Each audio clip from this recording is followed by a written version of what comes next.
Bonjour et bienvenue sur Board Games Player. Aujourd'hui, je vous présente le jeu Café del Gato. C'est un jeu de 2 à 5 joueurs à partir de 8 ans pour des parties d'environ 30 minutes. Dans Café del Gato, nous allons devoir préparer des cafés au lait et nous allons devoir les servir le plus rapidement possible en faisant un maximum de points pour pouvoir gagner la partie.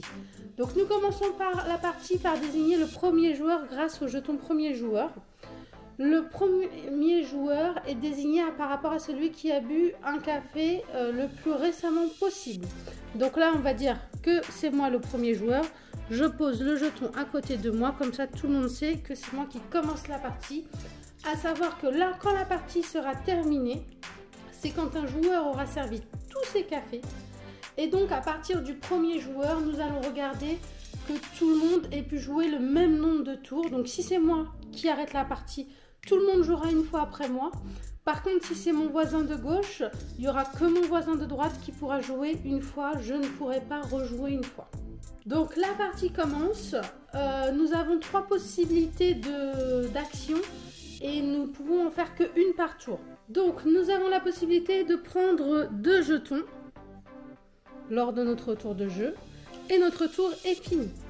Ça c'est la première possibilité. La deuxième possibilité, nous pouvons aller acheter un jeton lait ou un jeton café sur la tour. Pour cela, je vous explique. Le prix du café, du jeton café, c'est le prix qui est noté sur le lait en face. Donc le jeton numéro 2 nous coûterait 4 pièces. Celui-ci numéro 2 nous en coûterait 1 et ainsi de suite. Le jeton numéro 3 qui est en avant-dernière position placé en haut, il est noté un +1 à côté, ce qui veut dire qu'au lieu de nous coûter 1 pièce, il nous en coûterait 2. Et le jeton numéro 4 ici, au lieu de nous coûter 3 pièces, nous en coûterait 5 parce qu'il y a un +2 à côté et inversement pour en face. Le jeton 3 nous coûterait 4 pièces plus 2, donc 6 pièces. Et le jeton 1 ici nous coûterait 4 pièces au total. À chaque fois que nous prenons un jeton dans la tour, les autres jetons vont glisser et nous devons en réinsérer un autre par le haut pour que le joueur d'après ait toujours le même nombre de possibilités. Sur les jetons numéro 1, comme celui qui est placé ici, nous avons de dessiner un petit cube qui signifie un morceau de sucre. À chaque fois que nous achetons un jeton numéro 1, nous devons prendre aussitôt un petit sucre de la réserve qui nous permettra d'augmenter les points de notre café quand nous les servirons. Et la dernière possibilité d'action du jeu, c'est d'aller justement servir les cafés qui seraient remplis, comme le joueur à ma gauche qui a ce café de rempli ou le joueur à ma droite.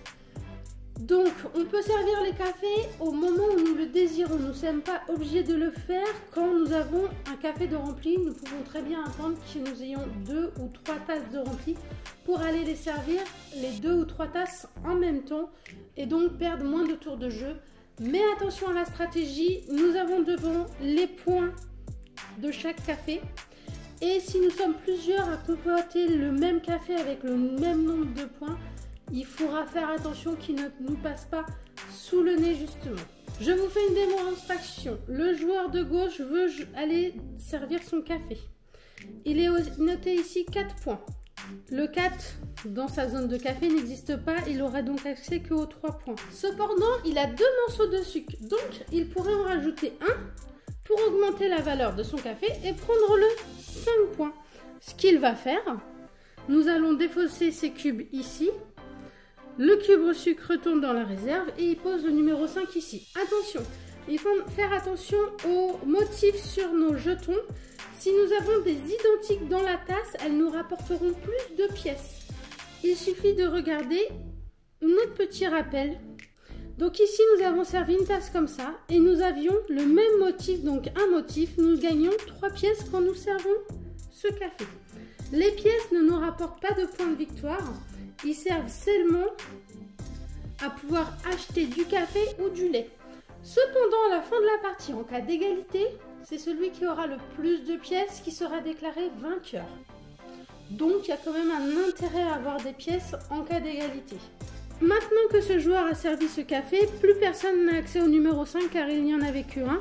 Par contre, sur la première pile, tout le monde y en a accès parce qu'il y en a plusieurs.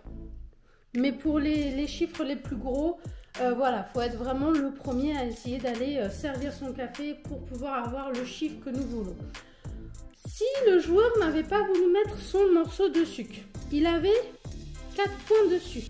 Il aurait pris le 3 points et pour ne pas perdre un point de victoire, en échange, il aurait la possibilité de rajouter une pièce avec son 3 points, ce qui lui fait 4. Même si la valeur de la pièce ne rapporte pas de points de victoire, ça lui permettrait peut-être d'acheter un autre jeton et de mettre le numéro 3 ici. Donc là, nous imaginons que c'est à notre tour de jeu. Je décide d'acheter le numéro 1 ici, qui me coûte 4 pièces. Je dépose donc 4 pièces. Je prends mon numéro 1.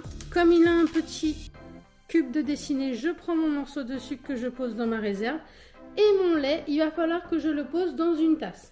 Attention, je ne peux pas le poser ici sur ma tasse. Parce que je n'ai pas mis le café avant et quand on met dans une tasse, forcément ça descend. Je n'ai pas le droit de retourner mon jeton. Donc il faut que je trouve une tasse où je peux le mettre avec du lait. Donc je vais le mettre dans ma tasse rouge.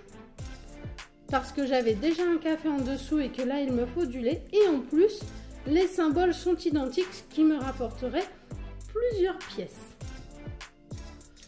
Je vous rappelle donc que la partie s'achève quand un joueur a vraiment fait le service de tout ce café et que tout le monde aura joué le même tour de jeu.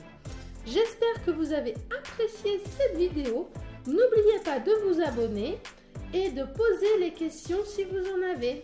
À bientôt les amis!